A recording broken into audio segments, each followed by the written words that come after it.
Hello everyone. I hope कि आप सब अच्छे होंगे। और जो हम आज लेक्चर देखेंगे वो है आर्टिकल 21। ओके, सो आर्टिकल 21 को हम protection of life and personal liberty भी कहते हैं। ओके, यानी कि जो आर्टिकल 21 है वो हमें पर्सनल लिबर्टी और लाइफ इन दो चीज़ों की सुरक्षा प्रदान करता है। ठीक है, और आर्टिकल 21 जो है ये सबसे क्रूशियल फंडामेंटल राइट है, बिकॉज ये एक ऐसा आर्टिकल है जिसका सुप्रीम कोर्ट में सबसे ज़्यादा बार इंटरप्रिटेशन या व्याख्या हुई है। और तमाम केसेस में जब भी सुप्रीम कोर्ट ने लाइफ और पर्सनल लिबर्टी को इंटरप्रेट किया तो उस इंटरप्रिटेशन से ऐसे कुछ अधिकार निकल कर आए उनके सुप्रीम कोर्ट के जजमेंट में, जो आज की डेट में आर्टिकल 21 के अंदर फंडामेंटल राइट है। तो पहले तो हम आर्टिकल 21 जो कॉन्स्टिट्यूशन में लिखी है उसकी लैंग्वेज को समझेंगे। ठीक है, यहाँ पे जो भी वर्ड्स यूज हुए हैं हम उनको कॉम्प्रिहेंसिवली समझेंगे। फिर हम सुप्रीम कोर्ट के कुछ इम्पॉर्टेंट जजमेंट के आउटकम्स को देखेंगे। तो आर्टिकल 21 जो कॉन्स्टिट्यूशन के अंदर लिखा गया है वो है कि no person shall be deprived of his life और personal liberty except according to the procedure established by law. तो अगर आप कॉन्स्टिट्यूशन को खोलेंगे तो आर्टिकल 21 के अंदर आपको सिर्फ इतना लिखा हुआ दिखेगा। तो ये जो है इसका मतलब ये है कि किसी भी व्यक्ति का जीवन या उसकी पर्सनल लिबर्टी नहीं छीनी जा सकती सिवाय according to the procedure established by law.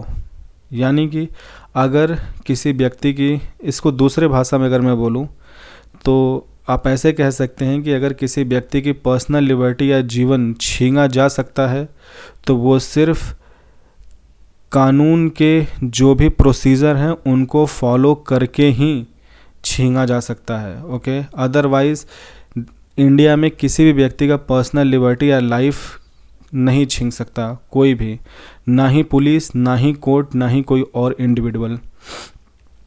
तो आर्टिकल 21 में तीन चीज़ें इंपॉर्टेंट हैं, तीन इंपॉर्टेंट वर्ड हैं। पहला लाइफ है, दूसरा पर्सनल लिबर्टी है, तीसरा है प्रोसीजर इस्टेब्लिश्ड बाय लॉ। ठीक है, अब ये जो प्रोसीजर इस्टेब्लिश्ड बाय लॉ है, ठीक है, यानी क्या प्रोसीजर्स होंगे किसी व्यक्ति के पर्सनल लिबर्टी को छीनने का या लाइफ को, ठीक है, वो सीआरपीसी में लिखे गए हैं अलग अलग केसेस के लिए। अरेस्ट के केस में क्या प्रोसीजर होगा, कोर्ट ट्रायल्स के क्या प्रोसीजर होंगे, प्लस सुप्रीम कोर्ट की अपनी भी कोर्ट प्रोसीडिंग्स की मैनुअल होती है।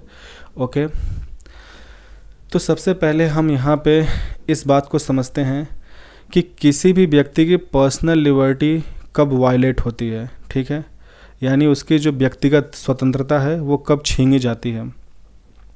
तो देखिए, पर्सनल लिबर्टी किसी भी व्यक्ति की तीन केस में वायलेट हो सकती है। पहला कि पुलिस किसी व्यक्ति को अरेस्ट कर ले किसी क्राइम या ऑफेंस के लिए। दूसरा कि कोई व्यक्ति जो किसी ऑफेंस या क्राइम के लिए एक्यूज्ड है उसका कोर्ट में ट्रायल हो और ट्रायल के बाद उसे कोर्ट गिल्टी पाए और उसे कॉन्विक्ट या पनिश करके जेल भेज दे। और तीसरा केस है कि सोसाइटी में कोई और इंडिविजुअल या ग्रुप ऑफ इंडिविजुअल्स, ठीक है, किसी व्यक्ति को किडनैप कर लें। ठीक है, और चौथा केस हो सकता है कि पुलिस किसी को प्रिवेंटिव डिटेंशन में डाल दे। ठीक है, इन इंटरेस्ट ऑफ जनरल पब्लिक या टू मेंटेन पब्लिक ऑर्डर किसी को प्रिवेंटिव डिटेंशन में डाल दे। तो ये वो सारे केसेस हैं जहाँ पे किसी भी व्यक्ति की पर्सनल लिबर्टी वायलेट होती है।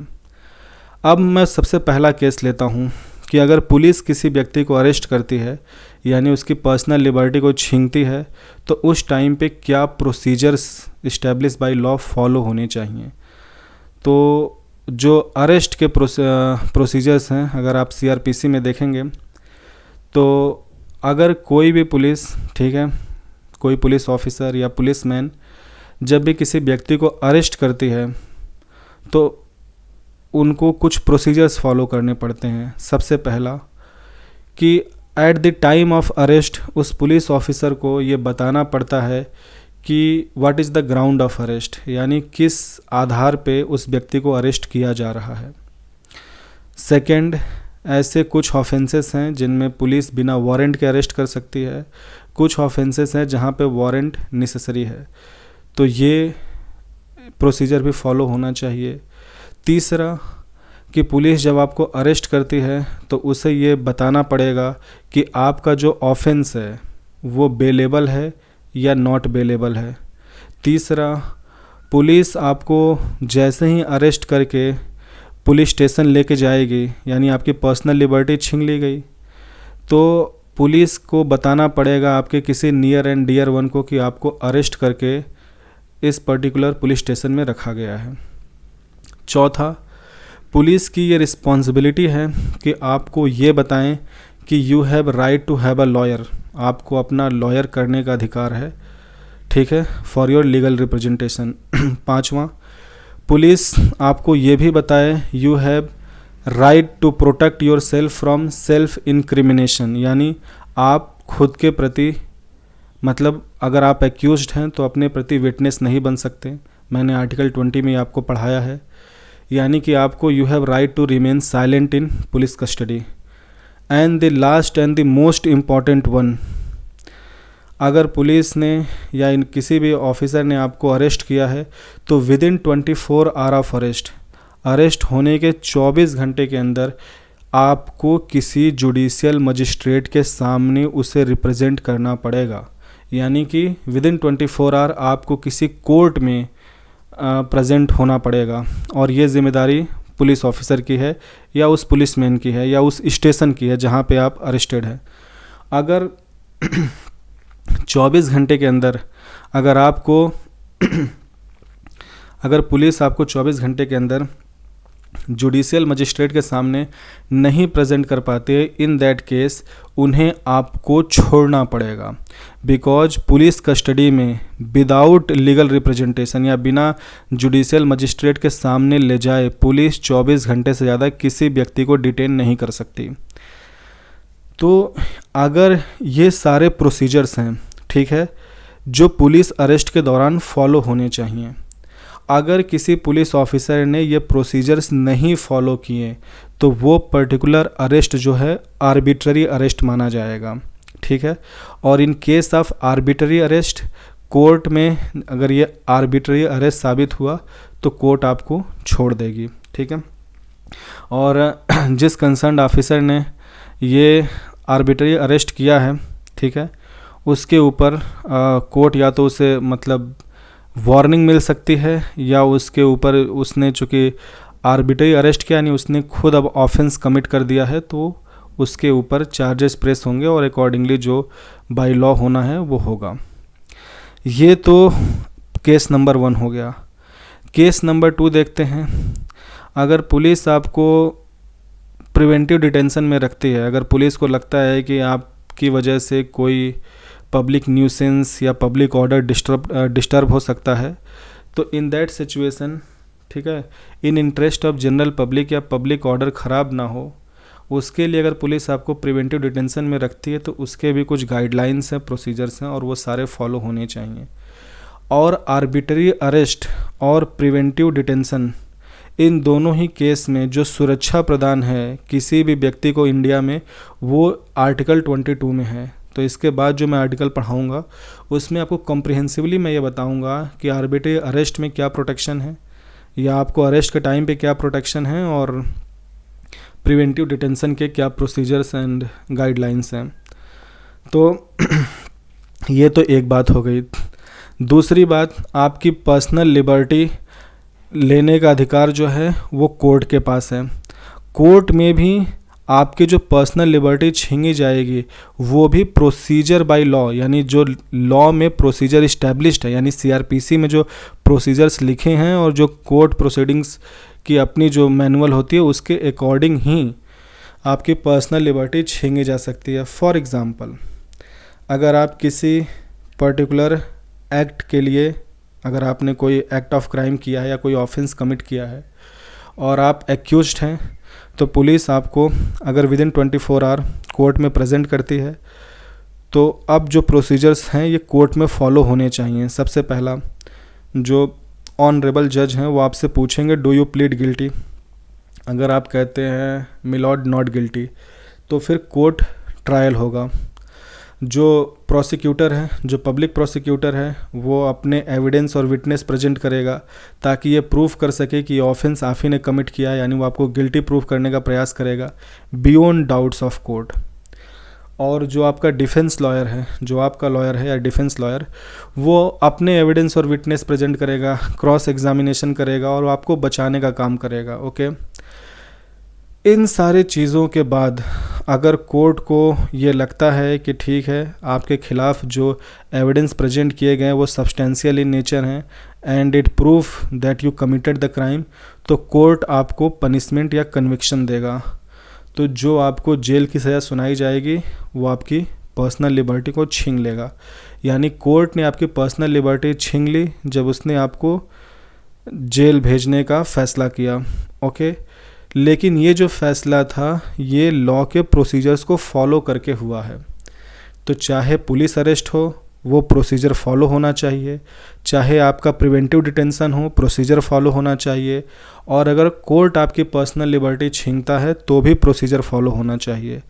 अगर कोर्ट प्रोसीजर नहीं फॉलो करता है तो वो आर्बिट्ररी कन्विक्शन हो जाएगा, और आर्बिट्ररी कन्विक्शन से जो प्रोटेक्शन प्रोवाइडेड है वो आर्टिकल 20 में है, जो कि मैंने आपको ऑलरेडी पढ़ा दिया है। ये तो पर्सनल लिबर्टी को लेके बात हो गई। अब लाइफ की बात कर लेते हैं। तो किसी भी व्यक्ति की लाइफ तब तक नहीं, मतलब किसी भी व्यक्ति की लाइफ सिर्फ लॉ के प्रोसीजर्स को फॉलो करके छीनी जा सकती है। तो क्या पुलिस के पास किसी व्यक्ति की लाइफ छीनने का अधिकार है? तो जी नहीं, बिल्कुल नहीं। तो जो इनकाउंटर्स होते हैं वो इनकाउंटर्स रेयर केसेस में होने चाहिए, ठीक है, और इनकाउंटर सिर्फ उस केस में होना चाहिए जब एक्यूज्ड कस्टडी से फ़रार हो रहा हो और ड्यूरिंग दैट प्रोसेस जो भी कंसर्न्ड ऑफिसर है उसको एमिनेंट थ्रेट हो अपने लाइफ पे, या फिर मतलब अगर सेल्फ डिफेंस में, कहने का मतलब मेरा ये है कि अगर कोई पुलिस ऑफिसर सेल्फ डिफेंस में किसी एक्यूज़ को किल कर देता है to protect his own life, तो फिर वो इनकाउंटर वैलिड होगा, बिकॉज वो तो सेल्फ डिफेंस हो गया। अदरवाइज़ किसी भी व्यक्ति की लाइफ छीनने का अधिकार पुलिस मशीनरी के पास नहीं है। चाहे क्राइम कुछ भी हो, पुलिस मशीनरी का काम है उस व्यक्ति एक्यूज़ को पकड़ना और कोर्ट में प्रेजेंट करना विदिन 24 आवर्स। और फिर अगर पुलिस को चाहिए इन्वेस्टिगेशन करना है, उससे क्वेश्चन करना है, तो वो जुडिशियल कस्टडी मांग सकते हैं। ओके, तो कहने का मेरा मतलब है कि आप ऐसे समझिए, और किसी भी व्यक्ति का जो लाइफ है वो सिर्फ कोर्ट छीन सकती है प्रोसीजर इस्टेब्लिश बाय लॉ, यानी वो पूरा ट्रायल प्रोसीजर होगा। और अगर आपने ऐसा क्राइम कमिट किया है जो इंडियन पिनल कोड के हिसाब से डेथ सेंटेंस बनता है और कोर्ट अगर आपको डेथ सेंटेंस देता है, उस केस में आपकी लाइफ छीन ली जाएगी। तो पर्सनल लिबर्टी, और जो एक आखिरी केस बचता है कि कोई और व्यक्ति अगर आपका पर्सनल लिबर्टी छीनता है, इन दैट केस आपके जो भी कंसर्न मेंबर्स हैं वो एफआईआर करें, पुलिस आपको सर्च करेगी, इन्वेस्टिगेट करेगी, और फिर मतलब आपको पता लगाया जाएगा, और जो भी व्यक्ति आपको डिटेन किया है या किडनैप किया है उससे आपको छुड़ाया जाएगा। और प्रिवेंटिव डिटेंशन के केस में भी अगर आपको लगता है कि आपका प्रिवेंटिव डिटेंशन ठीक नहीं है, तो कोई भी कंसर्न मेंबर्स उस फैमिली का जो रिट पिटीशन है, हैबियस कॉर्पस, ये कोर्ट में डाल सकता है, और कोर्ट स्टेट के किसी भी मशीनरी को, चाहे वो पुलिस हो चाहे स्टेट का कोई भी कंपोनेंट हो, उसको ये आदेश देगी कि उस व्यक्ति को कोर्ट में लाओ। ओके, कोर्ट में उस व्यक्ति को लाया जाएगा और स्टेट हैज़ टू आंसर कि उसको किस ग्राउंड पे डिटेन किया गया है एंड ऑल दैट। तो आर्टिकल 21 में सॉरी मेरा थोड़ा गला ख़राब है। सो आर्टिकल 21 में 3 बातें हैं: life, personal liberty and procedure establish by law. अब यहाँ पे मैं कुछ इंपॉर्टेंट केसेस बजाऊँ उससे पहले आर्टिकल 21 के रिस्पॉन्स में एक बात, रिस्पेक्ट में एक बात और समझाता हूँ। देखिए 1978 तक, ठीक है, हमारे इंडिया में अगर मैं 1950 के बाद से बात करूं, ठीक है, आफ्टर इंडिपेंडेंस, तो जब से हमारा संविधान लागू हुआ, ठीक है, तो 1950 से 78 तक जितनी भी केसेस थी इंडिया में, जो भी कोर्ट ट्रायल प्रोसीजर्स हो रहे थे, ठीक है, उन सारे केसेस में procedure establish by law follow हो रहा था। यानी कोर्ट जो है वो प्रोसीजर्स को फॉलो कर रही थी जो सीआरपीसी में लिखा है, और उन प्रोसीजर्स को फॉलो करते हुए अगर किसी एक्यूज़ का ऑफेंस प्रूव होता है तो जो इंडियन पिनल कोड में उस ऑफेंस के लिए पनिशमेंट लिखी है, कोर्ट वो पनिशमेंट ग्रांट करती थी, यानी देती थी। लेकिन कोर्ट लॉ को क्वेश्चन नहीं कर रही थी। कोर्ट सही प्रोसीजर फॉलो कर रही थी पर लॉ को क्वेश्चन नहीं कर रही थी। कोर्ट ये नहीं कह रहा था कि जिस लॉ के तहत इस व्यक्ति के एक्शन को या एक्ट को ऑफेंस या क्राइम माना गया, क्या वो लॉ ठीक है। तो उस लॉ तो अभी तक court just fair and reasonable procedure follow कर रहा था, यानी just and fair procedures follow कर रहे थे, पर वो ये क्वेश्चन नहीं कर रहे थे कि जिस लॉ के तहत ये सब कुछ हो रहा है, कि ये ऑफेंस है, ये एक्यूज्ड है, और जिस लॉ के लिए ये कन्विक्शन हो रहा है, वो लॉ अपने आप में जस्ट फेयर रीजनेबल है कि नहीं, ये क्वेश्चन नहीं हुआ था।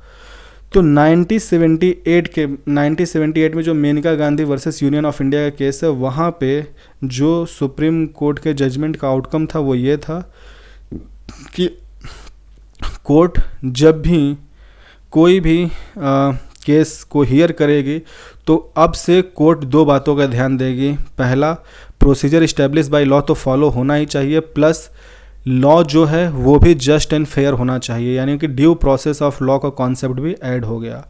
यहाँ पे मैं एक बात और आपसे कहना चाहूँगा कि देखिए, इंडिया में जो प्रोसीजर इस्टेब्लिश बाय लॉ है, इसे फॉलो कौन करता है। पहला तो जुडिशरी, यानी जो पुलिस अरेस्ट है या प्रिवेंटिव डिटेंशन है, इसको एग्जीक्यूटिव यानी कि पुलिस मशीनरी करती है। कोर्ट ट्रायल प्रोसीडिंग्स कौन करता है, जुडिशरी। तो एग्जीक्यूटिव और जुडिशरी अपने काम कर रहे थे, उनका काम क्या था कि they should follow the procedure establish by law. लेकिन लॉ बनाने का काम कौन करता है, तो लॉ बनाने का काम करते हैं हमारे लेजिस्लेटर्स, ठीक है, पार्लियामेंट में और स्टेट असेंबली में।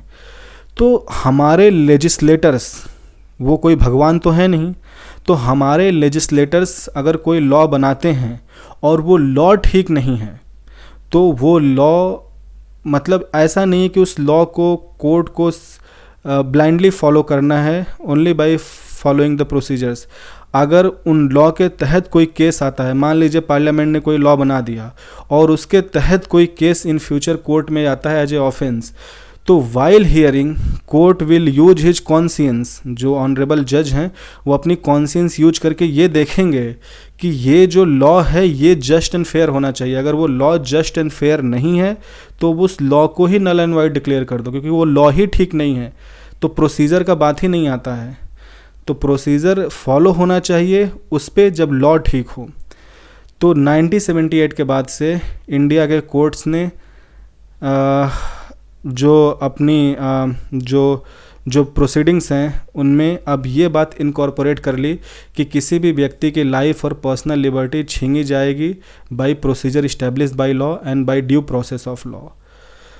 और जो ड्यू प्रोसेस ऑफ लॉ है, एक एडिशनल इन्फॉर्मेशन, ये अमेरिकन कॉन्स्टिट्यूशन में फॉलो होता है। सो हमने वहाँ से भी ये इंस्पिरेशन ली कि प्रोसीजर और लॉ दोनों ठीक होने चाहिए। अब अगले स्लाइड पे चलते हैं। देखिए, आर्टिकल 21 में जो अलग अलग एस्पेक्ट थे उनको मैंने एक्सप्लेन इतना देर कर दिया है कि ऑलरेडी आई थिंक मैंने काफ़ी टाइम ले लिया है। अब यहाँ पे कुछ इम्पॉर्टेंट केसेस हैं, तो इन केसेस को मैं एक्सप्लेन नहीं करूँगा, बिकॉज इन केसेस की अगर मैं स्टोरी को एक्सप्लेन करने बैठा तो लेक्चर बहुत लंबा हो जाएगा।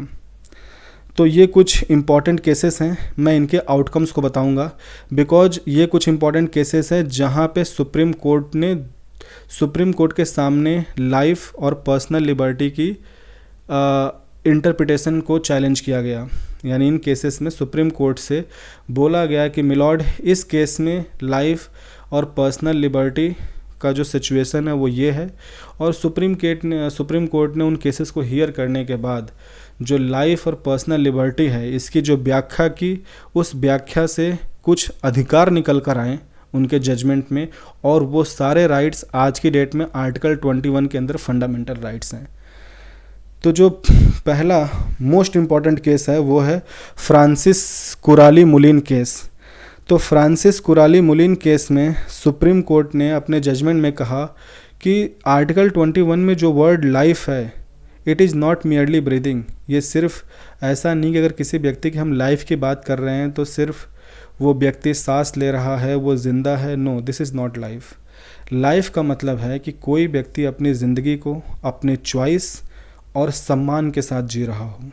तो सुप्रीम कोर्ट ने कहा कि आर्टिकल 21 में जो वर्ड लाइफ है उसको हम समझते हैं कि a person is living with choice and dignity.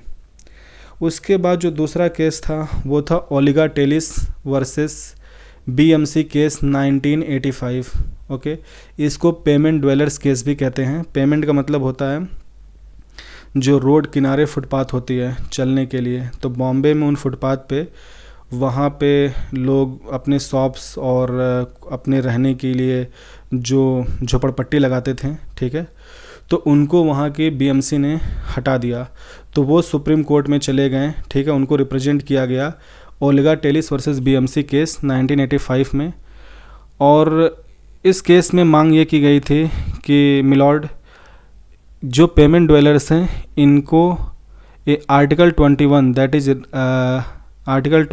That is life living with choice and dignity, इसके तहत इनको राइट टू लाइवलीहुड भी मिलना चाहिए। और सुप्रीम कोर्ट ने कहा correct, right to livelihood is an integral part of life living with choice and dignity. Livelihood का मतलब होता है कि अपने जीवन यापन के लिए पैसे कमाना, ठीक है, अपने जीवन यापन के लिए अगर कोई व्यक्ति पैसे कमाता है या सोर्स ऑफ अर्निंग करता है, कोई काम करता है, ठीक है, तो वो लाइवलीहुड के अंदर आता है। यानी the word life living with choice and dignity include right to livelihood. तो अब राइट टू लाइवलीहुड जो है, जीवन यापन के लिए पैसे कमाना, ये आर्टिकल 21 के अंदर फंडामेंटल राइट है। तीसरा इम्पॉर्टेंट केस जो है वो है हुसैनरा खातून and others versus home secretary of Bihar. Okay, पहले मैं इस केस का थोड़ा सा बैकग्राउंड बताता हूँ। हुसैनरा खातून जो थी एक ऐसी महिला थी जो अपने सेंटेंस से ज़्यादा, मतलब उनका सेंटेंस जो था जेल में कंप्लीट हो गया था, उससे ज़्यादा टाइम के लिए वो रह रही थी। और कुछ और भी महिलाएं थीं जिनकी सज़ा पूरी हो गई थी फिर भी वो जेल में थीं। तो कपिला हिंगुरानी ने ये देखा कि इनकी तो सेंटेंस पूरी हो गई है, इनका कन्विक्शन पूरा हो गया है, फिर भी ये जेल में है, यानी कि जो स्टेट ऑफ बिहार है, और मतलब उन्होंने इन महिलाओं की पर्सनल लिबर्टी को अभी भी इन्फ्रिंज कर रखा है। तो फिर उन्होंने एक PIL फाइल किया सुप्रीम कोर्ट में, और इससे पहले भी PIL हुए थे पर ये मोस्ट पॉपुलर PIL था। और इसी के लिए कपिला हिंगुरानी को मतलब mother of PIL revolution in India भी कहते हैं, बिकॉज ये जो PIL था ये पूरे इंडिया में डिस्कस किया गया। और इस केस में जो उन्होंने बोला था सुप्रीम कोर्ट में, जो PIL फाइल किया, उन्होंने बोला मिलॉर्ड, ये हुसैनरा खातून और अदर्स महिलाएं हैं जो अपना जेल सेंटेंस पूरा कर ली हैं लेकिन अभी भी ये जेल में है और इनकी पर्सनल लिबर्टी वायलेट हो रही है। तो सुप्रीम कोर्ट ने कहा करेक्ट, इनको छोड़ दिया जाए, ठीक है, तो उन लोगों को छोड़ दिया गया। प्लस उस जजमेंट में एक और बात निकल कर आई जो कि आर्टिकल 21 के अंदर फंडामेंटल राइट बनी, और वो था right to have a speedy trial. यानी कि जिन भी लोगों का कोर्ट में केस चल रहा है, ठीक है, जो एक्यूज्ड हैं, मतलब जो भी एक्यूज्ड है उसका स्पीडी ट्रायल होना ज़रूरी है। ओके, बिकॉज आप ऐसे समझिए कि justice delayed is justice denied. अगर कोई एक्यूज्ड है और अगर उसका कोर्ट ट्रायल सालों साल चल रहा है तो उसकी जस्टिस जो है वो डिलेड है। अगर जस्टिस बहुत लंबे समय तक आप डिले कर दे तो वो एक तरह का डिनाइड जस्टिस है। ओके, तो हर एक्यूज़ का जो भी जस्टिस होना है वो जल्दी से जल्दी हो। ओके, तो जो कोर्ट प्रोसीडिंग्स है, कोर्ट ट्रायल्स हैं, ये जल्दी से जल्दी हों ताकि किसी एक्यूज़ को अननेसेसरली जेल में ना बिताना पड़े।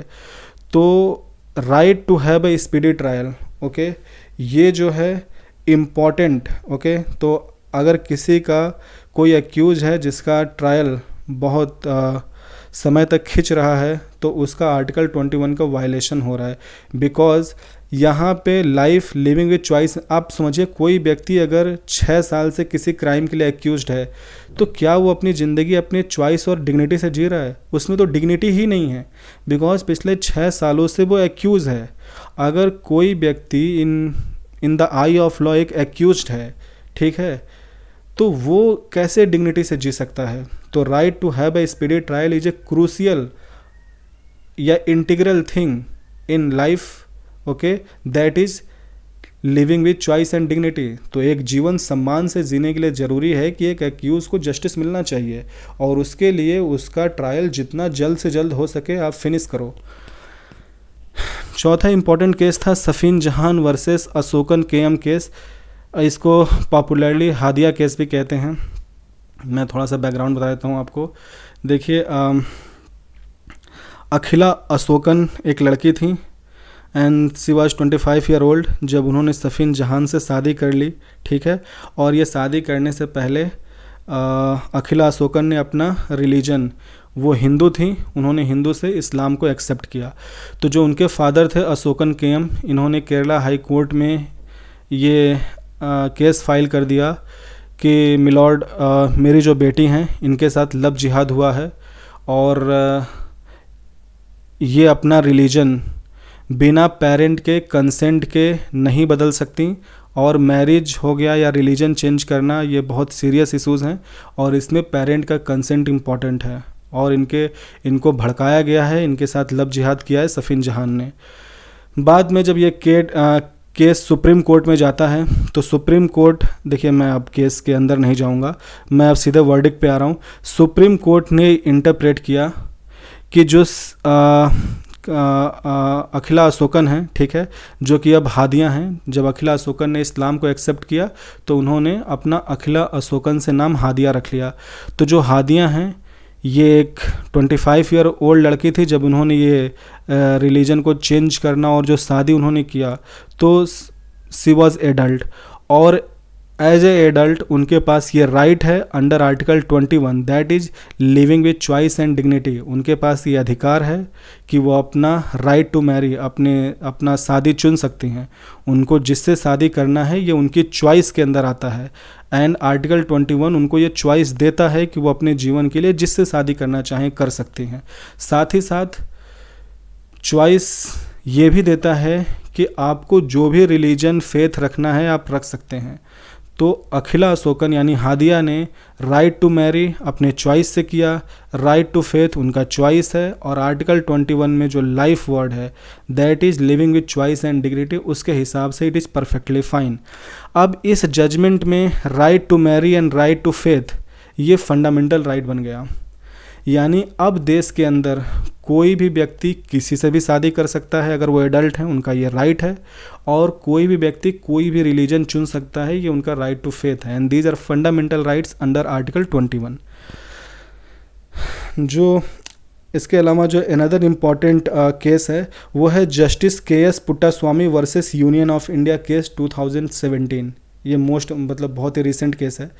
सो जस्टिस के.एस. पुट्टास्वामी एक रिटायर्ड जज थे और इन्होंने चैलेंज किया कि आधार कार्ड जो है, ठीक है, ये मेरी पर्सनल प्राइवेसी को इन्फ्रिंज करता है, ठीक है। सुप्रीम कोर्ट ने कहा करेक्ट, यानी कि राइट टू प्राइवेसी जो है हर व्यक्ति का फंडामेंटल राइट है, और इसीलिए इसको पॉपुलरली आधार जजमेंट भी कहते हैं। और सुप्रीम कोर्ट ने ये कहा चूँकि राइट टू प्राइवेसी यानी किसी व्यक्ति की जो प्राइवेसी है वो उसका फंडामेंटल राइट है, okay, and privacy is very important for dignity of person. मतलब जो वर्ड लाइफ है, living with choice and dignity, तो मेरे डिग्निटी के लिए मेरी प्राइवेसी मेंटेन रहे, ये बहुत ही इम्पॉर्टेंट है। और सुप्रीम कोर्ट ने कहा इस जजमेंट का जो आउटकम निकल गया, राइट टू प्राइवेसी तो फंडामेंटल राइट बना ही, प्लस सुप्रीम कोर्ट ने ये भी कहा कि अब से आधार जो है वो एक लीगल डॉक्यूमेंट होगा, ठीक है, पर वो किसी भी गवर्नमेंट स्कीम या सर्विस के लिए मैंडेटरी डॉक्यूमेंट नहीं बनाया जा सकता, okay, because every person in India is entitled with right to privacy under article 21। और साथ ही साथ और भी चीज़ें हैं, जैसे कि आप किसी की पुलिस कोई व्यक्ति तो किसी का फ़ोन टैपिंग नहीं कर सकता, ये तो परफेक्टली इलीगल है, मतलब पूरी तरह से इलीगल एक्ट है। पर पुलिस मशीनरी भी या स्टेट की कोई भी कंपोनेंट किसी भी व्यक्ति का फ़ोन टैपिंग या उसके ऊपर निगरानी नहीं रख सकता, बिकॉज उसके राइट टू प्राइवेसी ब्रीच हो रही है, एक्सेप्ट अंडर दोज केसेस जहाँ पे कोर्ट परमिशन हो। ठीक है, तो अगर कोर्ट परमिशन है, कोर्ट परमिशन के तहत अगर किसी व्यक्ति की फ़ोन टैपिंग की जाती है या एक्स्ट्राऑर्डिनरी केसेस में फ़ोन टैपिंग होती है जब इंडिया के सॉवरेनिटी, सिक्योरिटी और इंटीग्रिटी को थ्रेट हो, तो उस केस में अगर किसी व्यक्ति की एक्स्ट्राऑर्डिनरी केसेस में, ठीक है, जब इंडिया के ऊपर क्वेश्चन आ जाए कि इंडिया की सॉवरेनिटी क्वेश्चन हो रही हो, इंडिया की अखंडता यानी इंटीग्रिटी क्वेश्चन हो रही हो, या इंडिया की सिक्योरिटी क्वेश्चन हो रही हो, या फिर कोर्ट परमिशन हो, तभी आप किसी का फ़ोन टैपिंग कर सकते हैं, otherwise you can not breach the privacy of someone. छठा इंपॉर्टेंट केस है Aruna Shanbaug versus union of India case 2011। Aruna Shanbaug और यूथनेसिया के ऊपर मैंने एक बहुत ही डिटेल्ड लेक्चर बना रखा है, आप उसे देख सकते हैं। तो अरुणा शानबाग के केस में सुप्रीम कोर्ट ने ये इंटरप्रेट किया कि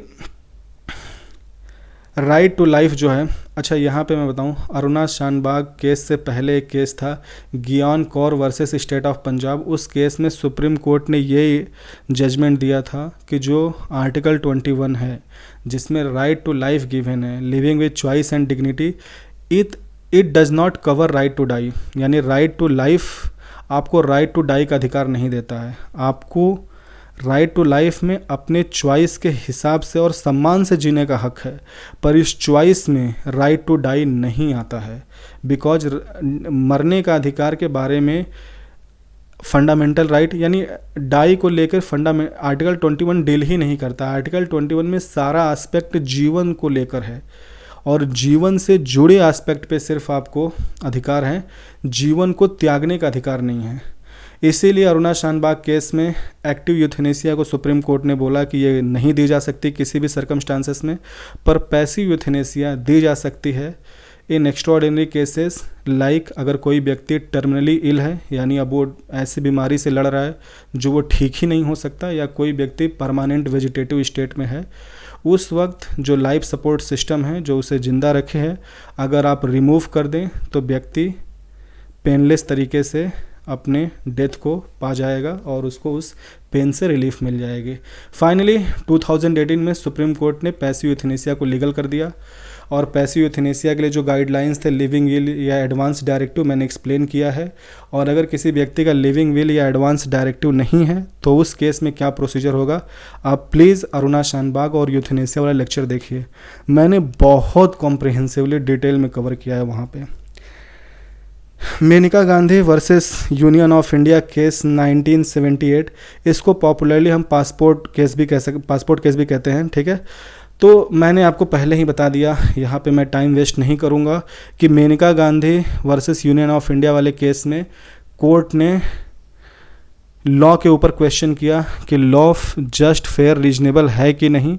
ओके, तो while exercising the procedure establish by law, court must take care of, court इस बात का ध्यान रखे कि जिस लॉ के तहत ये ऑफेंस हुआ है या जिस लॉ के तहत ये सारी प्रोसीडिंग्स हो रही हैं वो लॉ अपने आप में जस्ट फेयर रीजनेबल है कि नहीं, यानी ड्यू प्रोसेस ऑफ लॉ के भी कॉन्सेप्ट को अडॉप्ट करे ड्यूरिंग द प्रोसीडिंग्स। आठवां इसमें जो बहुत इंपॉर्टेंट केस है वो है REL के रेलेक वर्सेस स्टेट ऑफ यूपी, ठीक है। ये एक केस था, ये केस मैं कभी डिटेल में आपको बताऊंगा, ठीक है। MC Mehta case, MC Mehta ने बहुत सारे केसेस फाइल किए थे फॉर इन्वायरमेंटल पोल्यूशन के अगेंस्ट, ओके।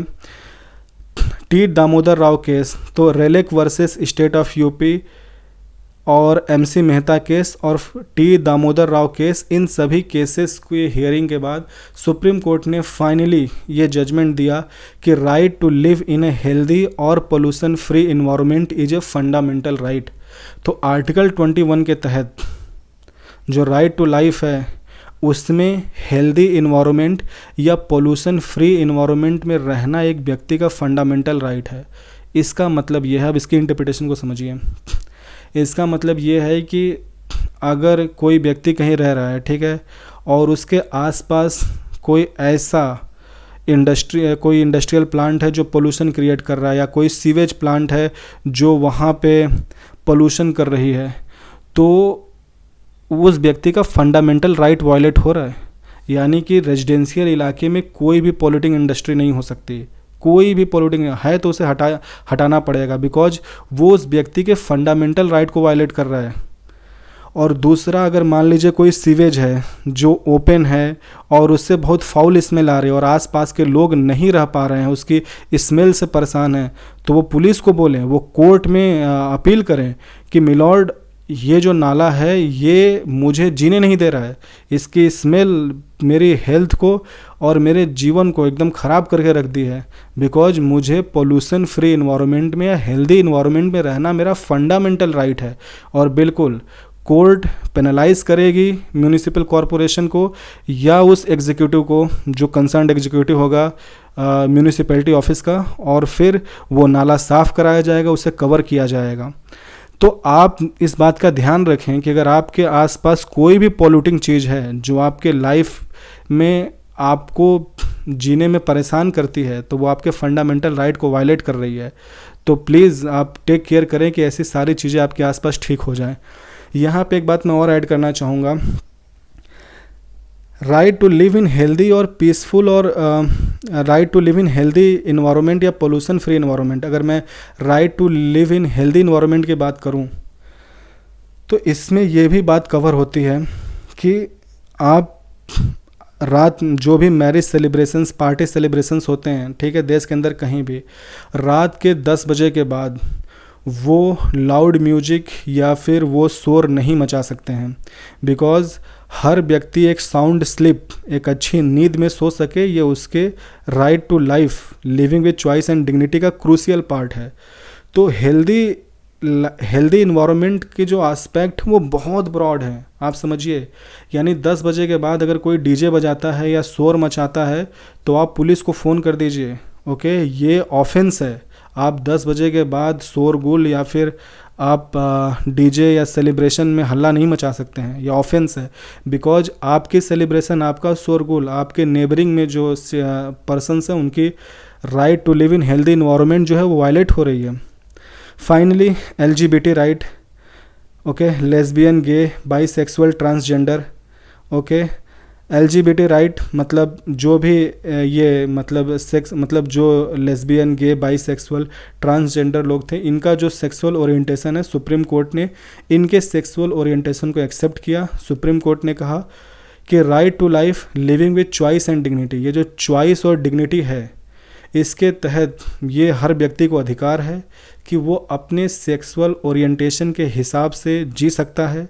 अगर वो लोग आपस में शादी करना चाहते हैं तो ये उनकी चॉइस है, और सोसाइटी उनकी डिग्निटी को इन्फ्रिंज ना करे, मतलब उनको समाज में शादी करके डिग्निटी से जीने का अधिकार है। तो जिसका जो भी सेक्सुअल ओरिएंटेशन है, वो उस सेक्सुअल ओरिएंटेशन के हिसाब से उसे शादी करना है, तो वो अपने सेक्सुअल यानी 2 गे आपस में शादी कर सकते हैं, 2 बाईसेक्सुअल लोग आपस में रह सकते हैं, ठीक है, और वो लोग बिना शादी के भी साथ में रह सकते हैं। तो ये सारी चीज़ें उनके चॉइस और डिग्निटी के अंदर आती है, और इसीलिए सुप्रीम कोर्ट ने article 377 of Indian penal code को डीक्रिमिनलाइज कर दिया, ओके, यानी उसके क्रिमिनल या ऑफेंस नेचर को ख़त्म कर दिया।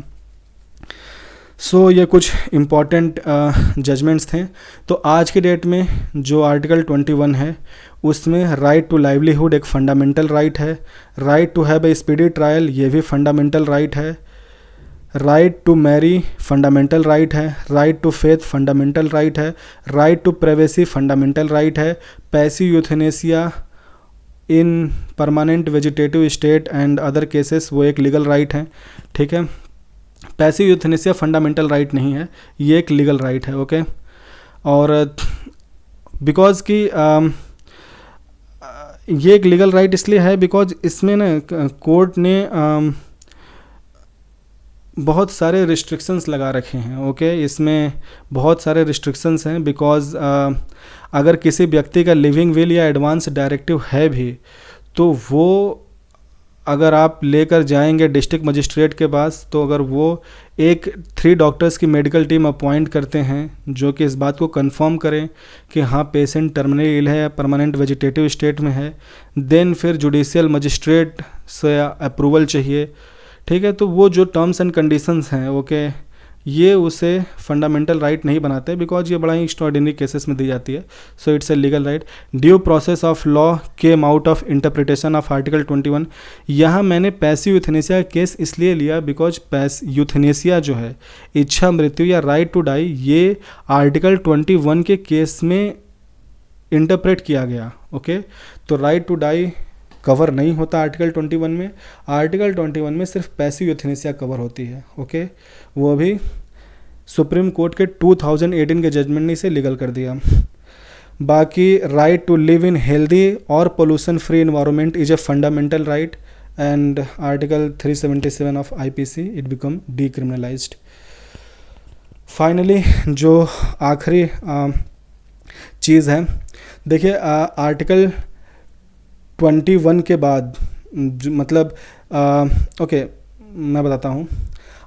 आर्टिकल 21 के बाद अगर आप कॉन्स्टिट्यूशन को देखेंगे तो उसमें एक नया आर्टिकल इंसर्ट किया गया, वो था आर्टिकल 21A।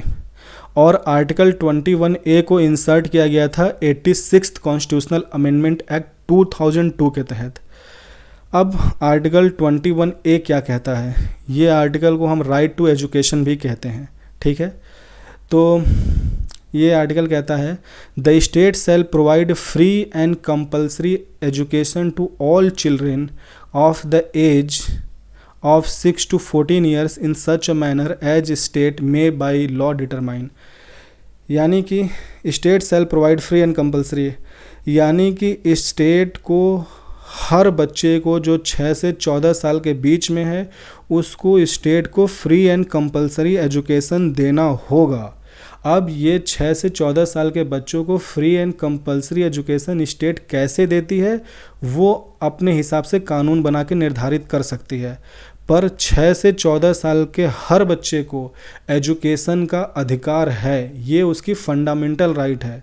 यानी कि अगर कोई भी 6 से 14 के बीच में बच्चा जिसको देश में फ्री शिक्षा नहीं मिल पा रही है, अगर कोई बच्चा देश के अंदर है, लड़का या लड़की, अगर वो फ्री शिक्षा चाहता है तो ये उसका फंडामेंटल राइट्स हैं and state has to give it, okay, without any condition. Okay, तो free and compulsory education state को देना पड़ेगा 6 से 14 साल के बच्चों को, और ये किस तरह से देगी स्टेट अपना कानून बना के निर्धारित कर सकती है। अब ये जो है आर्टिकल 21A, ये right to education fundamental right कैसे बना, तो इसके लिए हमें ये देखना पड़ेगा कि हमारा जो DPSPs हैं, directive principles of state policy, उसमें एक आर्टिकल है आर्टिकल 45। आर्टिकल 45 देखिए क्या कहता है, the state shall endeavour to provide within a period of 10 years from the commencement of this constitution for free and compulsory education for all children until they complete the age of 14 years। यानी कि DPSPs के बारे में थोड़ा सा बता दूं। DPSPs ऐसे आर्टिकल्स हैं जो स्टेट को निर्देश देते हैं कि स्टेट जब भी कानून बनाए, जब भी कोई लॉ लेजिस्लेशन बनाए, तो इनके स्पिरिट में या इन बातों का ध्यान दे के या इनके लिए बनाए। ठीक है, तो आर्टिकल 45 कहता है कि स्टेट शैल एंडेवर, स्टेट को ये प्रयास करना चाहिए और स्टेट को ये तय करना चाहिए कि वो स्टेट को प्रयास करना चाहिए और स्टेट को वो स्टेप्स लेने चाहिए जिसके तहत स्टेट संविधान के लागू होने के 10 साल के अंदर 14 साल तक के हर बच्चे को फ्री एंड कंपल्सरी एजुकेशन दे दे। तो देखिए जो DPSPs हैं उन पे जो कह सकते हैं कि एक्सेप्शन प्रोवाइडेड है, ठीक है, या जो रिलीफ प्रोवाइडेड है स्टेट को, वो है with in the socio economic capacity of state. यानी DPSPs में जो भी राइट हैं वो सोशियो इकोनॉमिक राइट्स हैं जो भारत के लोगों के लिए दिए गए हैं। ठीक है, और ये सोशियो इकोनॉमिक राइट्स ये कोर्ट में जाके हम स्टेट के खिलाफ इन्फोर्स नहीं कर सकते बिकॉज ये राइट्स जो हैं ये नॉन जस्टिसिएबल हैं। तो कोर्ट तो स्टेट हमें ये राइट्स तब देगा जब स्टेट के पास उतनी इकोनॉमिक कैपेसिटी होगी। तो यहाँ पे आर्टिकल 45 में सुप्रीम कोर्ट में आर्गूमेंट रखा गया कि मिलॉर्ड, जो फाउंडिंग फादर्स थे उन्होंने संविधान में ये लिखा कि संविधान लागू होने के 10 साल के अंदर स्टेट को वो सारे कदम और प्रयास करने चाहिए जिसके तहत वो हर बच्चे को, हर 14 साल तक के बच्चे को फ्री और कंपलसरी एजुकेशन दे सके। तो उन्होंने कहा कि संविधान के 10 साल तो कब के बीत गए हैं और अभी तक ये जो right to life, living with choice and dignity, उसमें एजुकेशन का बहुत क्रूशियल या इंटीग्रल रोल है और ये अभी तक फंडामेंटल राइट हो जाना चाहिए था। तो सुप्रीम कोर्ट ने कहा करेक्ट। फिर बाद में गवर्नमेंट ने 86 कॉन्स्टिट्यूशनल अमेंडमेंट एक्ट लाकर, ठीक है, 86 कॉन्स्टिट्यूशनल अमेंडमेंट एक्ट 2002 में right to education, okay, article 21A insert किया। ये राइट टू एजुकेशन दिया, यानी कि देश में हर 6 से 14 साल बच्चे को फ्री एंड कंपलसरी एजुकेशन मिलेगा। तो जो अब आर्टिकल 45 है DPSP का, वो चेंज कर दिया गया। चूँकि 6 से 14 साल के बच्चों को right to education fundamental right हो गया, तो ये आर्टिकल 45 चेंज कर दिया गया और आज की डेट में आर्टिकल 45 में ये लिखा है कि the state shall endeavour to provide early education and child care to all the children between 0 to 6 year, यानी 0 से 6 साल तक के जितने भी बच्चे हैं उनको अर्ली एजुकेशन और चाइल्ड केयर स्टेट को देने का प्रयास करना चाहिए और उसके लिए स्टेट को कदम उठाने चाहिए। सो आर्टिकल 45 एक क्लासिक एग्जाम्पल है कि वो कैसे DPSP से एक फंडामेंटल राइट बन गया अंडर आर्टिकल 21A, ठीक है। और आर्टिकल 21A एक सेपरेट आर्टिकल है, ओके। ये आर्टिकल 21A जब आप कॉन्स्टिट्यूशन खोलेंगे तो 21 के बाद जो आर्टिकल आता है वो 21A आता है। So this is all about article 21, okay. अब आप समझ सकते हैं मैंने आर्टिकल 21 को टाइम को ध्यान में रखते हुए इसे और ब्रॉडली मैं कवर कर सकता था, पर टाइम भी अपने आप में एक कंस्ट्रेन होता है। तो आपके अवेयरनेस या एग्जामिनेशन पॉइंट ऑफ व्यू से मैंने लगभग वो सारे एस्पेक्ट कवर कर दिए हैं जो इम्पॉर्टेंट थे। So please go through it, okay. Please watch it 2 or 3 times. अगर आपको लेक्चर लंबा लगे तो आप इसको पार्ट्स में तोड़ के देखना, okay, and it will really help you a lot. So thank you so much, bye bye.